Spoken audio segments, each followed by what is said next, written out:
Welcome to Star Wars Comics in Canon. The Force is strong with this one.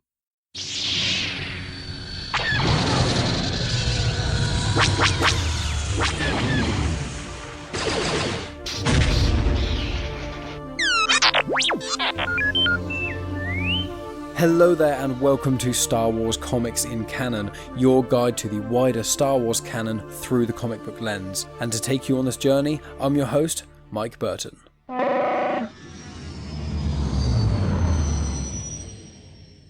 And so brings another special episode of Star Wars Comics in Canon. This week is once again not a normal episode. Obviously last week was a spoiler-free book review of A Test of Courage, but the week before that was episode 67, which I tackled the first volume of 2020 Afro Comics. Now next week I'll be going back to the normal episode structure. Next week is going to be the War of the Bounty Hunters episodes, and with a big crossover event, and I think it's the second chapter of that sort of crossover, so I'm very excited to tackle those. And then after that it'll go back in the normal swing of things. I'll confirm that in that episode when I release that. But for now, this is just an episode about the Prequel Trilogy. Myself and Megan, I more so have a Patreon, which is patreon.com/genuine Chit-Chat. There's early access to special episodes, such as the book review episode I did last week, as well as photos for the Star Wars Comics and Canon podcast. So obviously when I talk about certain comics and things, I post on social media about them, but on the Patreon you get early access to those. And for as little as £1 a month, you get access to the RSS feed, which is just the audio feed. You can copy a link and put it into the podcast app of your choice, and then the Patreon exclusive Genuine Chit-Chat feed will show up there, or you can just listen on the Patreon app or the Patreon website. And yeah, as little as £1 a month, you get access to Afterthoughts episodes, early access to Genuine Chit-Chat, and lots of other cool things as well. And the Afterthoughts episodes, most of them are completely exclusive. They don't get released anywhere else. And it's myself and Megan talking about TV shows and movies and lots of other things. We've done a lot of nerdy stuff like the Captain America and Thor trilogies, and obviously the Star Wars movies. We've done the OG Spider-Man films, so the Tobey Maguire ones and the Andrew Garfield ones. We're currently doing X-Men films as well. Lots of nerdy stuff like that, but there's also lots of non-nerdy stuff. So if you want to branch out a bit, we've got things like Luca, In the Heights, Cruella, Mitchell vs. the Machines, Labyrinth, Dark Crystal, lots of other things which widen the scope a little bit. And me and Megan are trying to go to the cinema more often and things, so we're going to be trying to do more new things as well. But when we do new films, we also don't do spoilers. So if you want hours of extra content every month, hours of additional extra content that's exclusive every month, and if you want to support the show, which means the absolute world to me, go over to patreon.com/genuine chit-chat after listening to this, because as you'll hear in here, a lot of our patrons love that me and Megan seem to have good banter. It is myself and my girlfriend, Megan. She's appeared random episodes of Genuine Chit-Chat, a few episodes of Comics in Motion as well, so lots of places if you listen to me you will have known who she actually is. But if you want to hear just me and her just talking about, as I said, movies, TV shows, and we also go on road trips quite frequently, and we record what we've been up to on the road trips: Manchester, Lake District, Somerset for cider tours, all kinds of different things. So if you want to support the show and get loads of extra content, please consider checking out patreon.com/genuine chit-chat. That's basically going to be it from me, guys. So what's going to happen is the first, second and third Afterthoughts episodes are going to be released. This is on the Prequel Trilogy, so obviously Phantom Menace, Attack of the Clones, and Revenge of the Sith. Now it's going to just, each episode's going to play in its entirety. I don't really edit the Afterthoughts episodes very much. They're not quite as polished as the standard episodes of Star Wars Comics in Canon, but they all sound great. And so one episode will finish, and then the next one will start, and then the next one. And at the end of Revenge of the Sith, there'll be my usual outro stuff, but I will not be talking and giving you guys info, because that's what I'm doing here. So I really hope you guys enjoy this. Please give me some feedback. Let me know what you thought of the Patreon stuff. And as I said, please consider checking out the Patreon page. For only £1 a month, you get access to loads of hours of content, and it supports the show and means the absolute world to me. Anyway, guys, thanks as always. I hope you enjoy this, and I'll speak to you next week with the War of the Bounty Hunters episode.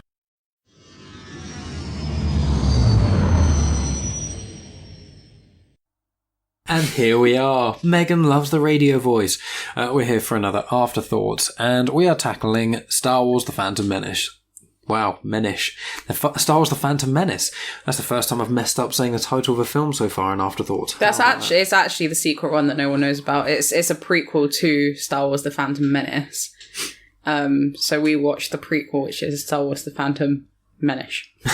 just for full clarification, everyone. That's not true. That's not what happened. But Megan wanted to watch the Star Wars films all again, which is odd. How many times have we watched the films now, us being together? We've been First of all, that's an absolute lie. What? That is not true. How dare you? How very dare anger. How many the anger on Mike's face right now. How many times have we, because I showed you, I think is it the fourth watch? It was once when I first met you, second time for Rise of Skywalker, third time for Comics on Trial. It might be the fourth watch then. Jesus. But we also... Well, actually, not technically, because when we went and watched Rise of Skywalker... No, okay, so... we only watched 3, Yeah, all the way through. This is the third time around that we've watched it together. In 2.5 years. Yeah. Which is pretty good. I mean, that's... So much Star Wars. Yeah. Well, that's 30 months. So, 4 times in 30 months. It's basically every 7 months. We rewatched Star Wars. Yeah.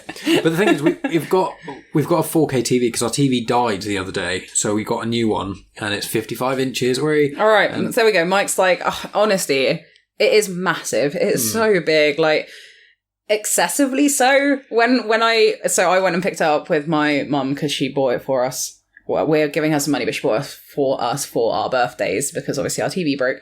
But when I picked it up with her, it was fucking massive. Like, I mean, it's big anyway. But then with the box, I looked at it, I was like, what the fuck is that? I was like, what the hell has Mike decided on? Like, it's so excessive. Like, I couldn't carry it by myself. Like, it wasn't that heavy, but the length of it was so big that my arms couldn't reach round to pick it up. Yeah, because our last one was 45 inches, I think. And I said to Megan, let's get 55. And you didn't really conceptualise how big that was, so we had to get a new TV unit and things. We've literally had to rearrange our entire living room because of this one TV size that Mike requested. Yeah, but you're happy we've got it now. I do like the TV, You'll be watching Parks and Rec in 4K. But yeah, we haven't watched Star Wars. That's the reason for getting a 4K TV, everyone, is to watch Parks and Rec. Rewatch Parks and Rec in 4K. Whilst knitting. Yeah, exactly. So we watched Phantom Menace, and we're going to do one of these for each of the films. We're probably going to watch Attack of the Clones after this, because last night Megan was too tired after we watched Phantom Menace. I mean, I was too tired. It was like midnight. Yeah, I know. It was fair. Oh, yeah, to be fair, last night I fell asleep in the Phantom Menace. Right at the very end. Right at the very end, yeah. Yeah, no, right at the very end I fell asleep. Yeah, but right. It was basically at the ceremony part, which is pretty boring. But what do you think on this watch again? How does it stand up? I feel like it's gone down. See, yeah. Because I say this every time we talk about the Phantom Menace, when less so now, but once upon a time when I thought about Star Wars, I thought about the Phantom Menace. I thought about the pod racing and the very brief moments of Darth Maul and Jar Jar Binks. And like now watching it as an adult, the more times I see this film, the more I hate Jar Jar Binks. Yeah. He's just the most insufferable character. And then other bits are cool, but it's just really fucking dull. Like, it's just politics, and it's just talking about the Trade Federation and how she's got to go to the Senate, and like, it's a bit much. Yeah, I don't know if because I'm torn between if I like Phantom Menace or Rise of Skywalker more, because they're my two least favourite Star Wars films. And I don't know what... I thought it was Rise of Skywalker, I think. But then I watched Phantom Menace today, and I was like, yesterday, and I didn't really enjoy it as much. I mean, I was doing some graphic design while I was doing it. Yeah, and I was knitting, but the thing is that, like... I've seen it so many times. Yeah, but it's just boring. Like, the thing for me, right, is if it's a film that I really enjoyed, I'd have probably ended up stopping knitting. Because I basically knit, like...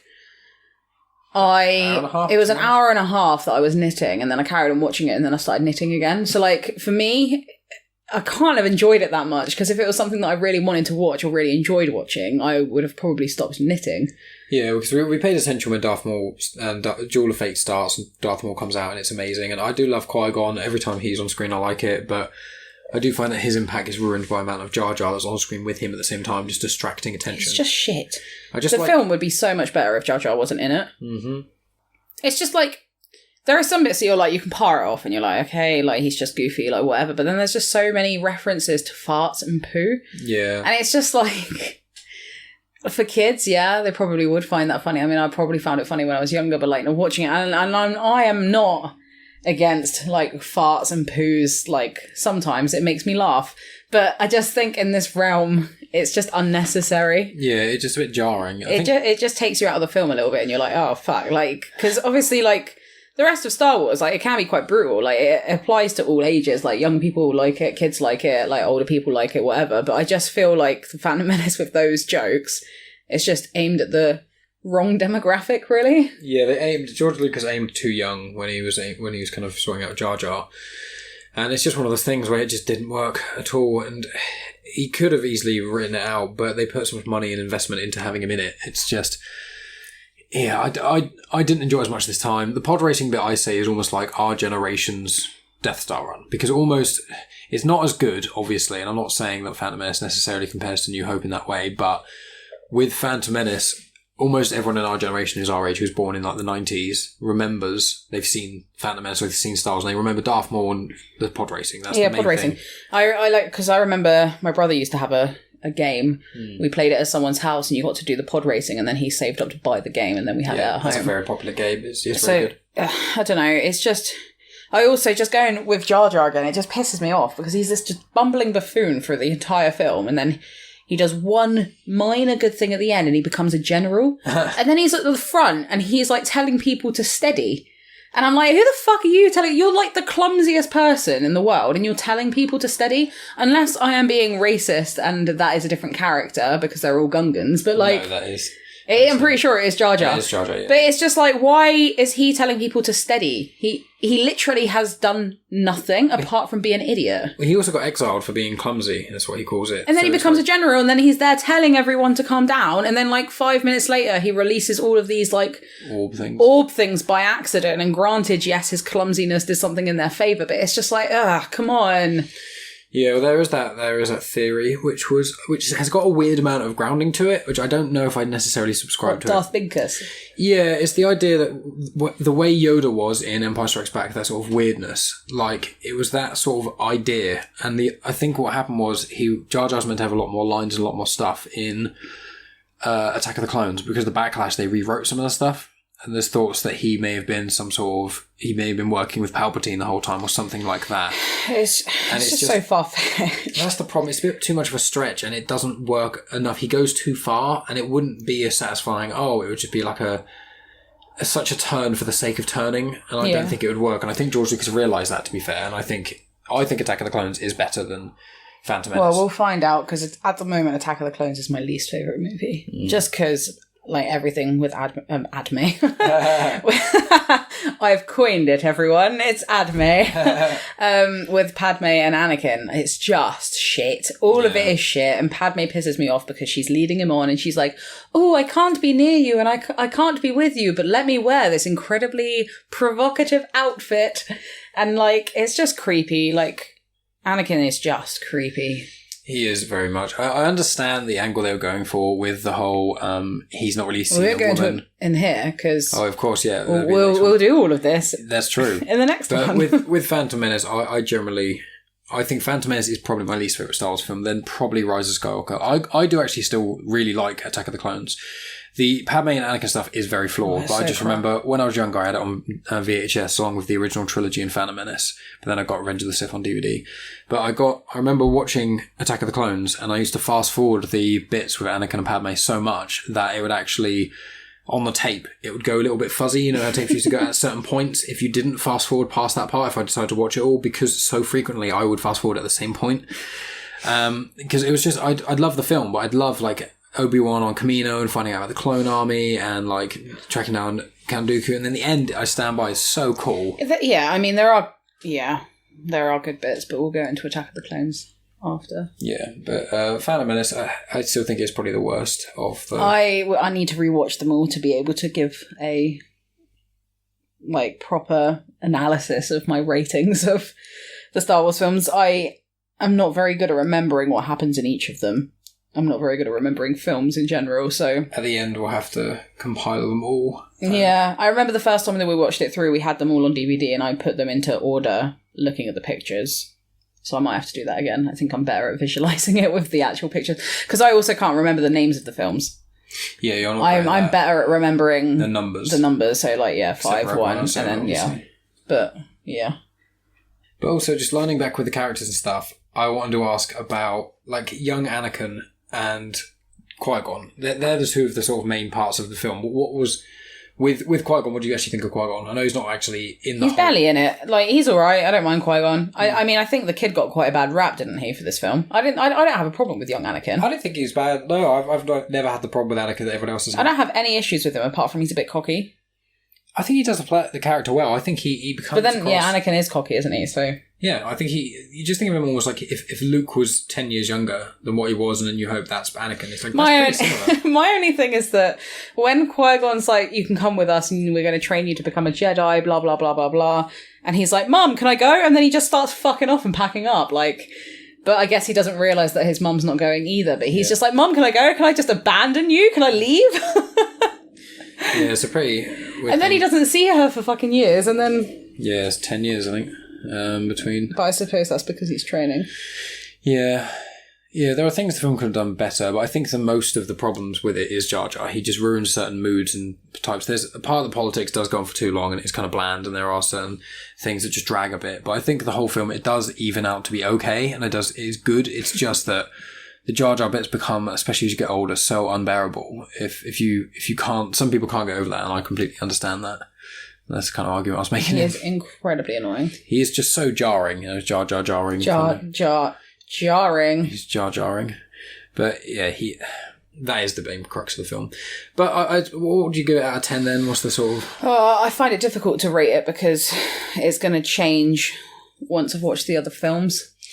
Yeah, by comparison, like... So as if I'm watching it as a standalone film, maybe a 6 out of 10. Yeah. I think I'd be on the same sort of idea with you. I think a 6 or...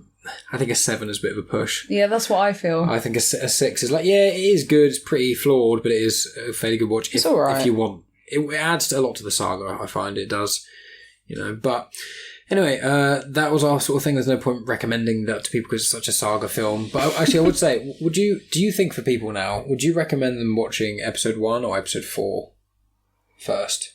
Oh, the order, because I'm certain people I feel like should watch the original trilogy and then go back and watch 1, 2, 3, Solo, Rogue One. But Rogue One then doesn't... So my thing with this is that watching it in chronological order makes the most sense for the franchise. Just because if you watch it in originals, prequels, sequels, then it gets a bit confusing because you're getting thrown back and forth in time so much, and it's just harder to kind of assess like what's going on and how long the time period is, because also episode 4 directly follows Rogue One, doesn't it? Well, that's what the problem that I always find with that so if you watch it that way, it doesn't really make sense, because like it makes sense to watch it because Rogue One comes, because otherwise you're going to watch 4, 5, 6, 1, 2, 3 Rogue One, and then you're just jumping backwards and forwards in time so much. But then the problem is with watching it in chronological order, when it comes, for me, I found episode 5 really boring because I prefer it now that I've watched it a couple more times, but the thing is that they spend a lot of time on the Dagobah system, and it's kind of just learning about the Force. Whereas if you watched it when they originally came out, then that's your first experience of really learning about the Force. But if you watch it in chronological order, when you get there, you're like, well, I already know this information, so a lot of the stuff that's happening on Dagobah I found it quite boring because it was stuff I already knew. Yeah, that is the problem. It is a hard one. I think it depends on the age. I think if it's a younger person, you can do the prequel trilogy because you can get away with some of the things that are annoying. Kids may get along with that better. But I think that if it's an older person, they should do the original trilogy because then you hook them. But the thing is, I feel like almost maybe people should watch like Solo, then Rogue One, 4, 5, 6. Then at the 6, when you find out basically who Anakin Skywalker is via, him kind of coming back to the light, then it goes back and you see how it kind of started, 1, 2, 3 in the Fall of the Jedi, and then you can kind of do 7, and it seems like such a longer time afterwards. I think could work, but it does depend on who's watching, because I just think 1 and 2 turn so many people off. Yeah. And then they don't bother watching 3, and 3 is definitely the strongest of the trilogy. Oh yeah, for sure. And 3 hasn't got anywhere near the amount of annoying quirks. Like, there's a couple of bits that people find with Anakin jarring, but, I don't. But we got into that anyway. You are my brother, Anakin! I love you! I think that is where we're going to end it. What a way. Cool, well, thanks for listening, guys, and we'll be back soon with episode 2 of Attack of the Clones. That is not the second episode of Afterthoughts. I don't know what this is going to be. Don't give me that look, Megan. Chongo. Bye, everyone.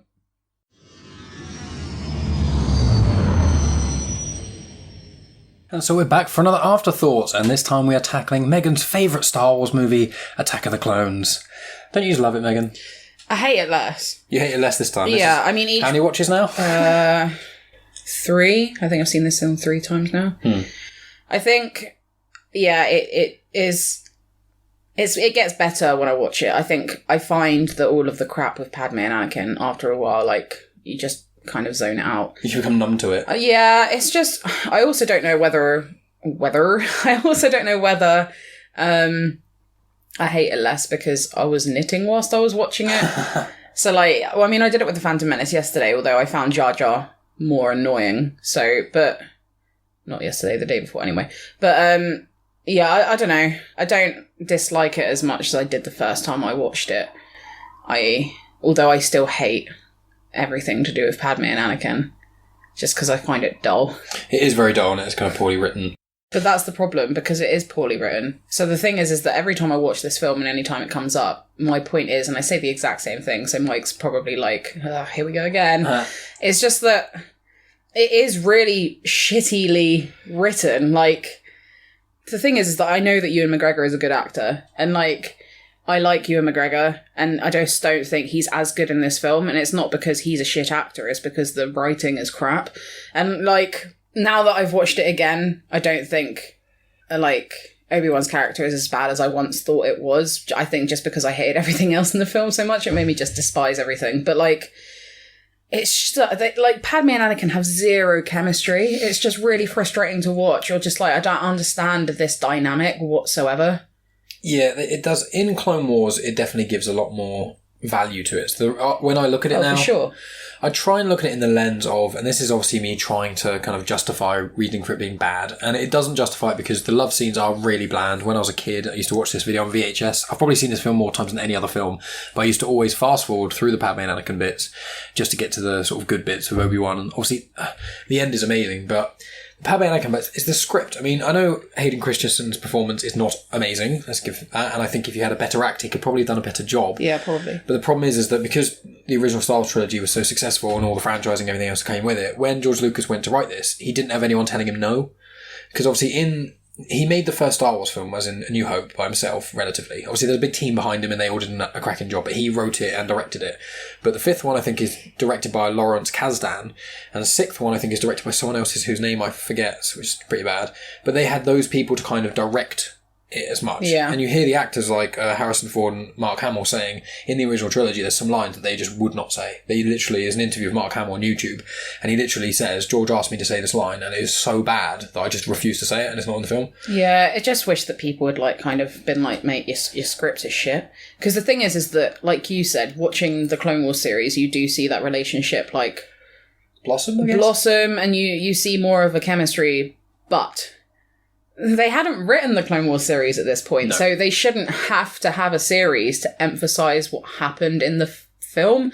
Like I know that Rogue One is essentially just covering a plot line, like a flaw in the plot with A New Hope, but like, that's a cracking movie. Yeah. So, but you shouldn't have to get more of an insight, because a lot of people aren't going to watch the animated series. No. Like, a lot of people that I know who like Star Wars haven't seen the animated series. So it's just, you shouldn't have to rely on something else. Because pre-watching the animated series, I just didn't like Anakin because I just thought it was a whiny bitch. You don't really get to know much about his character. He doesn't really do that much because I just He's so abrasive and he just runs into things. Yeah, whereas like, and also there's not really, in my opinion, a good show of how he goes from Anakin to Vader. Like, it just happens really quickly in the films, and I just don't think there is enough progression. But with the Clone Wars series, it gives so much more detail, and you're like, oh, right, yeah, okay, I get it. But you shouldn't have to rely on an animated series that not everyone's going to watch to kind of add more depth to the movies. That's my biggest thing with Star Wars. Is one of the things I like the most about Star Wars is also its biggest flaw, which is I like the fact that if you read additional content, it fills up plot holes and things like that. I appreciate that. But you shouldn't have to have a series to make up for the faults in the film. That isn't, what it should do is a series should only add to the film. But what Clone Wars does, it kind of apologizes for it in a sense. It kind of like, I feel like a Star Wars apologist of especially some of the parts in the prequels, because I'm always defending them. But the thing is, I accept that they are, in a lot of cases, can be bad. But the thing is that with the additional content, it makes it worth it. But I completely understand, you shouldn't have to watch 7 seasons of the Clone Wars for you to understand the fall of a character. Like, there's plenty of other films that do it better. And this is over 2, technically 3 films. But also we've digressed because we've moved on to episode 3 as opposed to episode 2 about him moving. But the point still stands with the Clone Wars series. And in this film, he goes bad with the Tusken Raider bit. He goes mental there, doesn't he? That is a really, really good show of his kind of why he starts to fall, because it's all like revenge and him losing a loved one. Yeah, and actually as well, this is something else that really pisses me off about this movie, is that there are so many red flags with Anakin. Like, as a person or as a human being that has feelings for somebody else, like, if you're getting to know someone and she's like, oh, what you're talking about, a dictatorship, sounds like an awful lot like a dictatorship, Annie. And he's like, well, if it fits. And it's like, all right, so you believe in dictatorship, awesome. And then there's just a couple of other things that he says that you're like, that even Padme is like, Anakin, you shouldn't be talking like that. And it's like, yeah, because he's fucking nuts, mate. Like, just don't. It's such a red flag. Don't go near it. Yeah, I completely agree with that. It is, she's a very interesting character in the sense of, the thing is, in this film she's quite badass, but obviously does lead on Anakin a lot, and some of the outfits she wears are very provocative and all sorts of other things. She makes out with him pretty early on, and then is trying to Well, when he tries to kiss her, she doesn't stop him whatsoever. Like, it's pretty obvious that he's going in for a kiss. Yeah. And like, she doesn't pull away whatsoever, and it just lingers, and you're like, you keep referring to him as a child. Like, you keep going and being like, I can't believe how much you've grown up. Like, you still associate it with him being that kid. So I just find it weird as well that she even goes there. It is odd. But if we now talk about some of the positives of Attack of the Clones, otherwise we're just going to rail on the Anakin Padme stuff the whole time. What do you think of, like, the Yoda scene is quite a big I love any scene with Yoda. Any of them. Yeah, Yoda's the best. Yoda is pretty badass. I do like him. In the Clone Wars, he's excellent as well. But in this, like, I personally love... My favourite in the prequel trilogy, the ending of all 3 films are such massive highlights. I would argue that they're, apart from maybe The Force Awakens, and Return of the Jedi, I think the ending of the prequels are the best endings of each of the films, because although, you know, the original Star Wars A New Hope is really good, but the ending, it's cool, but it's the Death Star run, all that sort of stuff. You haven't got there's the Darth Maul fight. In this one, you've got Count Dooku against Obi-Wan and Anakin, and then Yoda comes in, and obviously Revenge of the Sith, you have Mustafar. The thing is, it's not really against Obi-Wan and Anakin, is it? Yeah, I suppose that. Like, Anakin gets, like, shot out with fucking lightning, and he's out for it. Like, there's no point where he's fighting both of them. Well, yeah, he doesn't fight them both at once. He fights... Anakin runs to him, and then gets thrown up to a side with the lightning, and then Obi-Wan fights him for a little bit and gets hurt, and then Anakin comes back in and, you know, does... So, like, the thing is that, yeah, you say Dooku doesn't go up against the both of them. Like, before we've recorded this, you were saying that Dooku was best when he's against 2 people. But he wasn't actually against 2 people. Yeah. Like, he wasn't actually fighting 2 people. No. There were 2 people there, and then one of them got pushed away, and then... Yeah. You know... He is one of the most talented duelists in Star Wars, but in the Clone Wars series, he does go against 2 people at once quite a lot, and it is shown that he is best against 2 people. But yeah, I did say to you, oh yeah, he's one of the best for it, and then he just goes one at a time. But that's what... He is an excellent duelist, and I like him fighting Yoda, and I thought seeing Yoda fight, it added a lot to the character as well, because you see him, you know, he's the old, awesome Jedi who's really wise and stuff, but it's like, when you don't see him in action, he just sounds quite wise and quite... sort of filled with, like, riddles, if you know what I mean. And it's that sort of... He doesn't give things straight. That's kind of his thing. Yeah, with Yoda, the best scene ever is with him with the younglings. I love Yoda. He's so nice, and he's really good with the kids. You love that bit. Yeah. The kids with Yoda is one of the best bits. It's just funny. It adds that, like, nice little, like... humorous nudge into it that's, like, endearing. I like that. I really, really like that scene. He gets on with the kids a lot, and he's like he's making jokes with them, and it's really cool. It's like that sort of mental. Yeah, because he says that Obi-Wan's lost the planet. Yeah, he's like, how embarrassing! Obi-Wan's lost the planet. How embarrassing! And all the kids are giggling and stuff. The mind of a youngling. Oh yeah, but that's good. I like Obi-Wan in this. I like him doing the sort of detective work and finding Jango, and I like that fight as well. And I like the whole clone stuff. It is very interesting and adds a lot to the lore. And then the Geonosis arena bit, I absolutely love that bit. From the monsters, I mean, the droid factory bit's a bit bland with Anakin and Padme. Oh yeah, that bit's a bit shit. Also, how Padme did not get, like, Killed. is beyond me. She was wearing a fucking cape. Like, like this weird poncho cape that she specifically puts on because apparently that's going to keep her warm. But like, and they're on like a desert planet anyway, so, you know, whatever. But it's a desert planet, isn't it? Yeah, Geonosis. Yeah. Well, Tatooine for... Well, it's Naboo, and then she wears that stuff to go to... Yeah, but she's wearing the weird capey thing when she's running in the droid factory. Yeah, I think that's to kind of... I think that was when she was in Tatooine, it's to kind of maybe to protect against dust, but her wearing white on a dust planet, sand... Yeah, and she's, like, spotless as well. I'm like, what fucking material have you got that, like, repels dirt and sand? Yeah. It is, if she was covered in sand, then Anakin wouldn't want her, though, would he? No, because it's coarse, it's rough, it's irritating, and it gets everywhere. Right, a nice demonstration of how great the script is. Yeah, that's all bland. I hate it! It's just the things they say to each other isn't really how not only normal people flirt, but also how normal people really talk to each other. Like, it's just not really how humans communicate, and they just like find it jarring. Like, okay, these people have no chemistry. Are they flirting? Kind of. The floaty pair bit is kind of flirting, but then they just sit weirdly close to each other. Oh, the fucking pair bit, I fucking hate. That stupid pair bit. Why? Just leave her food alone. Don't use your fucking force powers to steal her pair. One bit that I will say that I do like that Anakin says is when they're sat... I can't remember whether they were on some weird sort of like not a date thing, but he says, so we went in and we had aggressive negotiations. And she was like, what's an aggressive negotiation? He's like, a negotiation with lightsabers. That makes me laugh. And that's probably the funniest thing that Anakin says in this whole film. It's probably the funniest thing Anakin says in all the movies. Like, in the Clone Wars, he's got some singers, but like, not quite in this. But I do want to watch some of the Clone Wars episodes, a couple of the arcs again, but I don't think I'll do all afterthoughts on them. I'll just quietly watch them. But yeah, I do still really enjoy Attack of the Clones. The Padme and Anakin stuff is worse still, but I just think the ending bit, it's like almost what happens at the end of films like Infinity War and Avengers, Endgame and things like that, where it's like, oh no, all hope is lost. And it happens in a lot of films, but it's like, all hope is lost. And then something happens, you know, one character says one thing and they're like, what? And then it's when the Yoda comes down.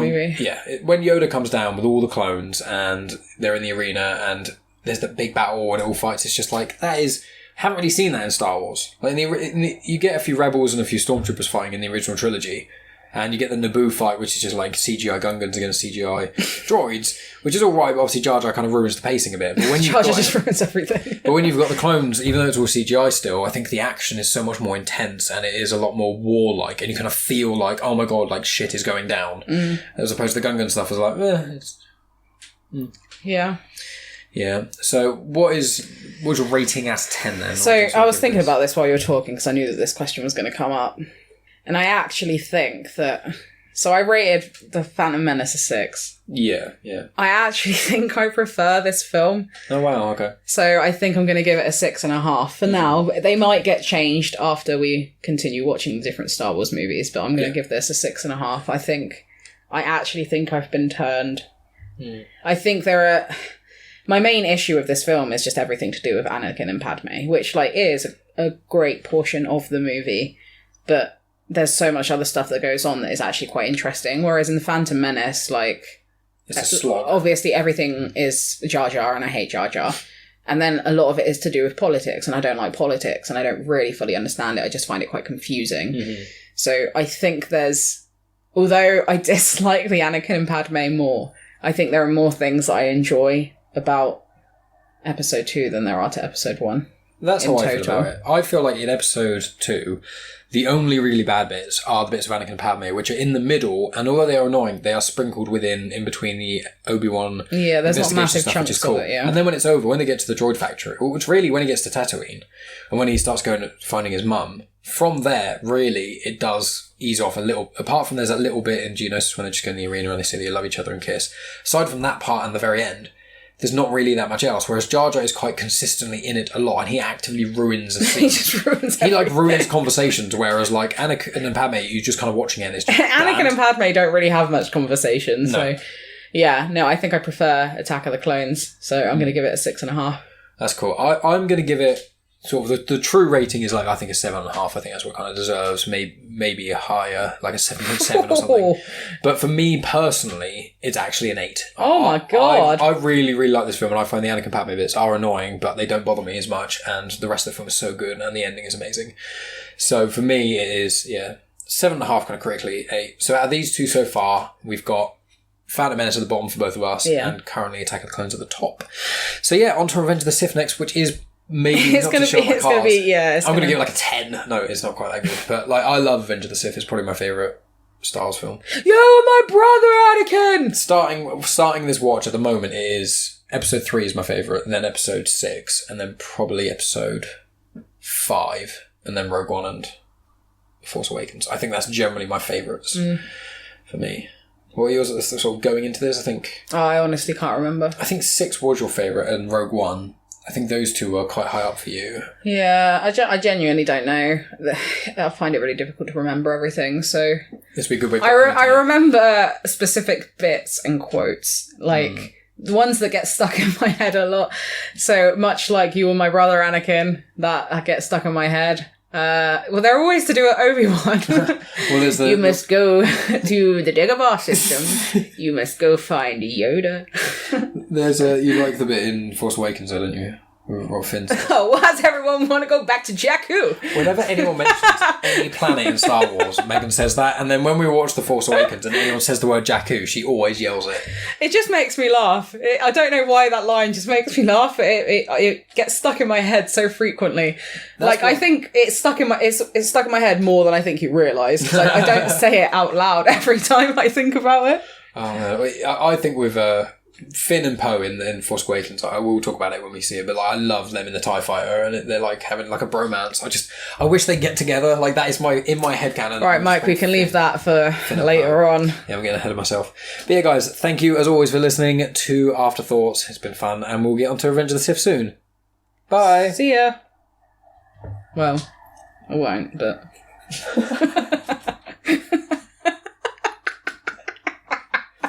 Until the laughter ends, not letting it go. Oh no.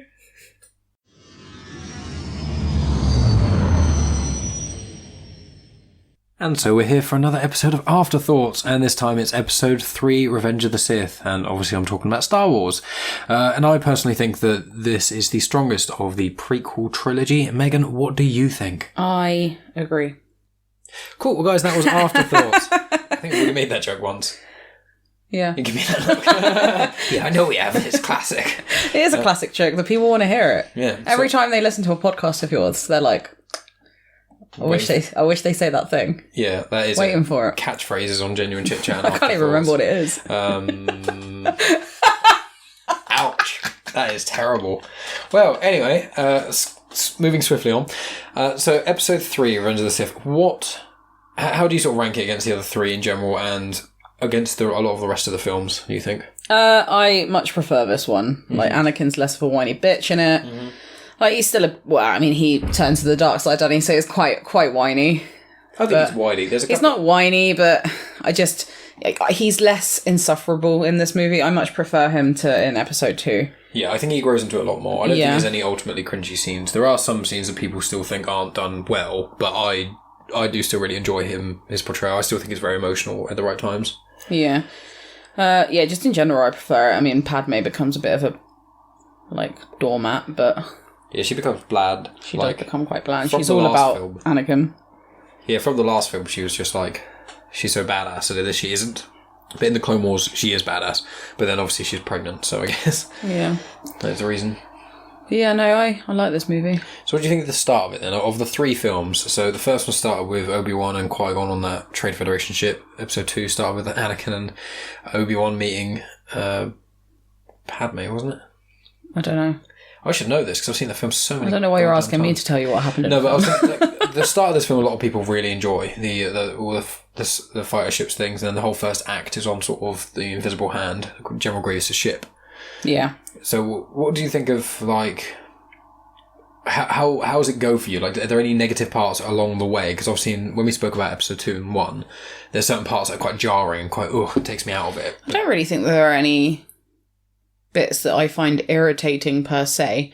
I think it's annoying because I prefer the longer cut of it where it's got all of the scenes with Padme having those like secret meetings to do with the Senate. Yeah, we recommend people check out the deleted scenes, and if you can get your hands on one, there's people online who've edited a certain cut of Revenge of the Sith and put the deleted scenes in there. I just think it adds more to the movie.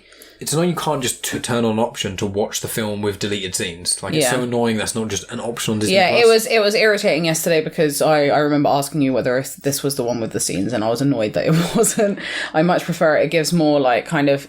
It shows that Padme's actually doing something in this movie. So without that, everything is all about Anakin, whereas actually there is more to what she's doing in the film. You just don't see it unless you see the deleted scenes. Yeah, that's a very good point that I hadn't really thought of, and it brings more context because the Anakin Palpatine, two of the times where they're like walking in Palpatine's office, it is actually more extended in those scenes as well. So you've got more of the Palpatine Anakin time, the more of the manipulation, while you've also got Padme talking to Bail Organa and the rest of the people who are saying like Palpatine is rising to too much power. Is there anything we can actually do about this realistically? Yeah, I mean, yeah, I prefer it. But I mean, the only other things that I can think that annoy me in this movie are just some of the little clips between Anakin and Padme.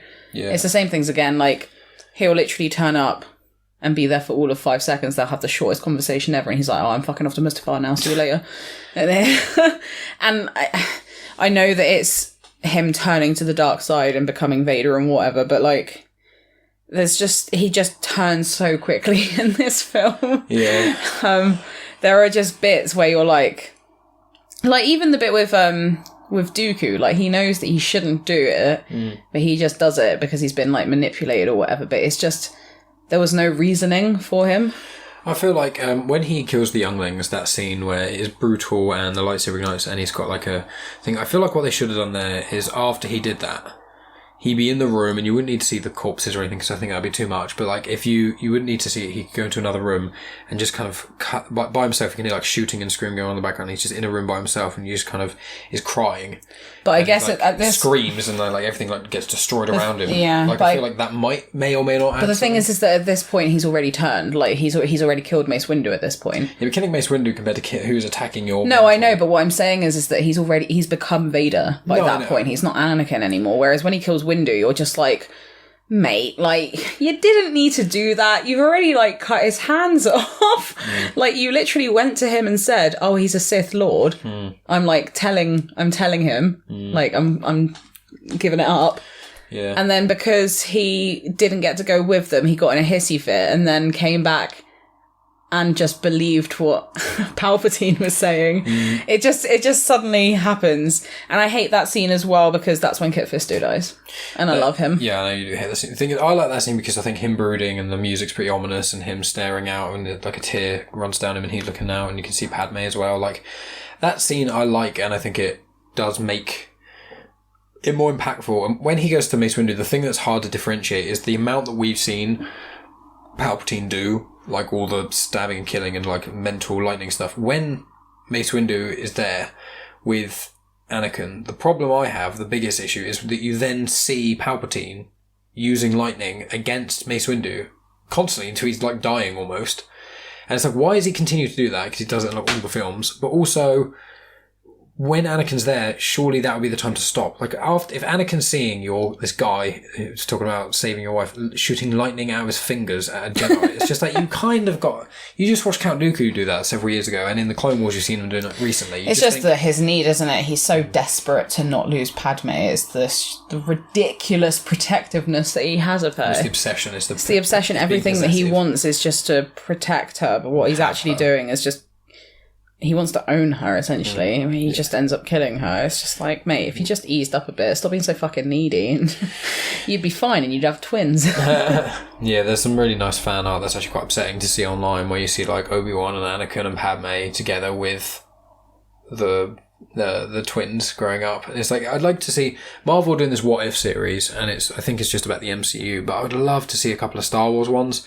I'd love to see like Obi-Wan and Anakin like they go to Mustafar. Anakin doesn't, for whatever reason, fight Obi-Wan, and they go together to go against Palpatine. And that's what you were saying yesterday. You want the ending of this film to be different every single time. I've seen this film like 15 plus times, and every time I watch it, I'm like, come on, Anakin, just team up and fight Palpatine. Like, do you know what? One thing that I find really stupid in the fight between Anakin and Obi-Wan is when Anakin jumps down into the lava and lands on this ridiculously tiny piece of metal. It's like droid, and like it doesn't, it's a droid, and it doesn't even feel the amount of pressure of Anakin landing on him. So he dips slightly. He dips in and then he lets go of this heavy thing he's holding, because he's carrying this bucket of like lava something or other, and so he's carrying that, and then Anakin lands on him, he drops it, and he lets go, and then he can just about stay above. It is ridiculous. It is very like even Obi-Wan's, and he's on this like massive like platformy thing, but Anakin's is just ridiculous. I'm like, no, I don't agree with that. That's silly. Yeah, I see there are certain little elements of that, but I think, although I don't disagree with that viewpoint, for me the Mustafar battle is just top tier. It is just the absolute best. It's the old. I was saying to you when we were watching it, because obviously you've seen it so many times now. It's the most Star Wars is for me. Like when you see them fighting, and the choreography is absolutely amazing. It's done in real time, and they're using the Force against each other and having like a proper battle fight. No bullshit really for a little while. There's the rope swinging bit that's a bit lame, but aside from that, like it's really, really cool and well done and fast paced and emotional. And I love it. And when Anakin burns, it is horrendous. It is so brutal. And the music, and like Obi-Wan yelling, you're my brother Anakin and stuff, like all of that is just, you're my brother Anakin! I loved you! I just love it. It's my absolute, it is probably my favourite Star Wars movie, although I don't think it's necessarily the best Star Wars movie. That and Return of the Jedi and Empire Strikes Back are my favourites, but it's still hits home for me. I just think the pacing is excellent. I think it hits on most of the right cylinders pretty well. It doesn't have too many missteps, and the ending is just excellent for me. And that's Mike fapping over episode 3. I love it. It's such a good film, and I've so much nostalgia for it, but not only that, but the more Star Wars you consume about Clone Wars and stuff like that, it's just so good. Yeah, Mike tried getting me to watch the edition that has been put together that includes the last 4 episodes from the Clone Wars series. It's called the Mandalore Cut, and it's got the deleted scenes that you spoke about. So it's like it's so many hours long. It's 4 hours long. So we went to start watching this movie, and he was trying to get it up on his laptop, and I didn't realise that that's what he was doing. And it was like, what time was it? 8-ish? Yeah, 8. No. I'm not going to watch a 4-hour film at 8 o'clock. That is ridiculous. No, I said we could skip through certain parts and it'd be like a little bit shorter, but no, I've already watched it once. Yeah, well, I do want to watch it again at some point. Maybe if we watch the Clone Wars again at some point. Just certain key episodes of Clone Wars, then we can watch Revenge of the Sith. Here we go again. Hey! You did say about you want to watch the Rebels Ahsoka thing. I don't want to say exactly what happens, but the special episode with Ahsoka in Rebels, you did say you want to watch that as well. Yeah, because that episode is sick, mate. And so next on the list is going to be Solo. And before watching it, what do you remember about Solo? Did you remember liking it much? I think from now on I'm going to ask you what you think. I've seen Solo twice. Yes, once. I've seen both of them with you. We've seen it twice, I think. Yeah. And I can't remember that film. I know it's got Daenerys Targaryen in it. Emilia Clarke, who plays Kira. Yes. Yeah. It's got Vision in it. I don't recall. Dryden Voss. Sorry, I got well confused then. I got my universes mixed up. It's the actor who plays Paul Bettany. No, I know, but I thought you meant Vision. You thought you meant as in actual Vision. So I was thinking about Star Wars, like I don't remember Vision being in that. No, he's no, that doesn't help me. Paul Bettany. He looks like Vision does when Vision's meant to look human. Yeah, but I feel like Vision looks weird when he's human. That's what the actor looks like. Yeah, that's normal Paul Bettany. Sorry, Paul Benagana. Bettany. Anyway, ow. Well, you know he listens to the podcast, so... Could you imagine? It's a Patreon. Patreon, £100.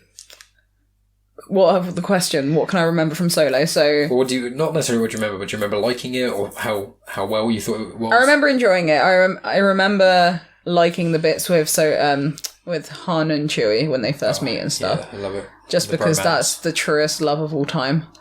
And I love Lando in an L337. Yeah, I remember Lando, and he has all of his capes.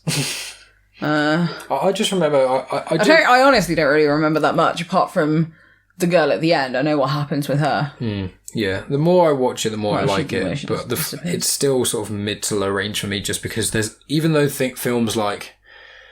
There's certain films which I find have got really high highs and a couple of quite low lows, like for example, Attack of the Clones. But I think I enjoy watching Attack of the Clones more than I enjoy watching Solo, because Solo, for the whole time, is like a really good movie with nothing that specifically jumps out to me at being, this bit is so cool and amazing. It's just, this is all really good.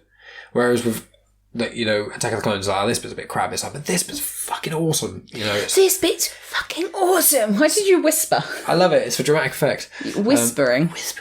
So, final thing. What is your score out of 10 for Revenge of the Sith? You know what, Michael? I've been thinking about this for a short while now. Have you? Yeah. For about the last 10 seconds, I'd say. Wow, that's quite a lot of time. And I think... Right, hear me out.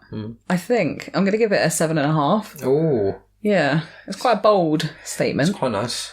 It's quite nice. It's bumped up by a whole 1 since the last movie. So you've got 6 for Phantom Menace, 6.5 for Attack of the Clones, and 7.5 for Revenge of the Sith. That's how I feel at the moment. It may change depending on when I've watched the other films, but that's where I'm at the moment. Yeah, at the end we'll do like a roundup. Yeah. We'll watch Rise of Skywalker or something. Well, that's cool. And what about you, Michael? I would give it... Personally, my personal love. Oh, here we go. Here's Mike giving two fucking scores. Just give one goddamn score. No. Personal score is like a 9, but critically, I think it's probably like... Fucking critically? Who the fuck do you think you are? No, but you know what I mean? Like, there's certain films which you love, but you know are dog shit. Yeah, like Harry Potter and... Chalet Girl. Like, shut your dirty mouth. Chalet Girl is a fucking classic, everyone. You give Chalet Girl, like, an 8 or 9 or something? And if you have not seen it, you should go and watch it. It is fantastic. It connects to Rogue One. It does, because it's got Felicity Jones in it. Yeah. And she just looks like she never ages. She plays a 19-year-old in this movie, and when she filmed it, she was like 26 or something. She looks about 16. She does look very young. Anyway, Chalet Girl's a great film. Yeah, what would you give Chalet Girl out of 10? Oh, mate, 100. That's not the right answer. Anyway, we're not talking about Chalet Girl right now. You give it like an 8. It's like worth like Anyway, 4. What's your personal score? What's your critically acclaimed score? Personal score, 9. Critical, true score. Why do you sound so sad? I actually genuinely think 8.5. I genuinely think it's a really, really solid movie. 8.5. Yeah. Wow. Yeah. I think that's just.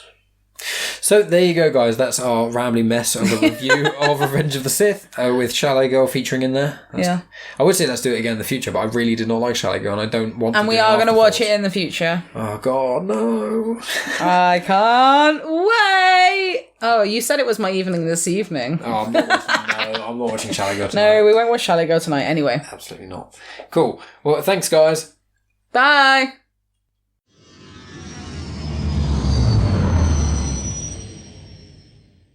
The intro for Star Wars Comics in Canon is arranged by myself, Mike Burton, and the backing music was made by Eric Matias of soundimage.org. You have just experienced host, creator, everything elser of Genuine Chit-Chat, and also the host and creator of Star Wars Comics in Canon, found on the Comics in Motion podcast, Mike Burton.